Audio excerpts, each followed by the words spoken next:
Hey guys, நாம வந்து 7 days skin care challenge தான் பண்ண போகிறோம். டே 1க்கான சேலஞ்ச் என்னென்னு பார்க்கலாம். ஒரு பவுல் எடுத்திருக்கேன். இதில் instant coffee powder, Bru coffee powder வந்து ஆட் பண்ணியிருக்கேன்.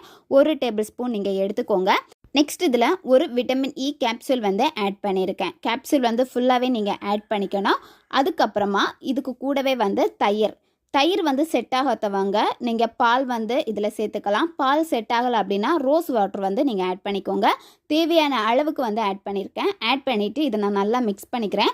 மிக்ஸ் பண்ணுறப்போ நமக்கு நல்ல ஒரு க்ரீமி ஃபார்மில் நமக்கு வந்து கிடைக்கும். நீங்கள் தயிர் ஆட் பண்ணுறப்போ இந்த மாதிரி தான் வரும். பால் அல்லது ரோஸ் வாட்டர் ஆட் பண்ணீங்க அப்படின்னா கொஞ்சம் தண்ணி மாதிரி இருக்கும். அது ஒன்றும் இஷ்யூஸ் கிடையாது. ஃபேஸை வாஷ் பண்ணிவிட்டு இதை உங்களுடைய ஃபேஸுக்கு நல்லா அப்ளை பண்ணிக்கோங்க. ஃபேஸுக்கு, நெக்குக்கு, காதுக்கு எல்லாமே நீங்கள் அப்ளை பண்ணிக்கணும். சுட்டி அப்ளை பண்ணிக்கோங்க. கண்ணில் இருக்க கருவளையங்கள் எல்லாம் ரிமூவ் ஆகும். நல்லா காய விடுங்க. அப்புறமா ஃபேஸை வந்து வாஷ் பண்ணிடுங்க. இன்ஸ்டண்டாகவே நல்ல ஒரு க்ளோவிங் உங்களுக்கு தெரிய ஆரம்பிக்கும். சூப்பரான ஒரு ஷைனிங் லுக்கும்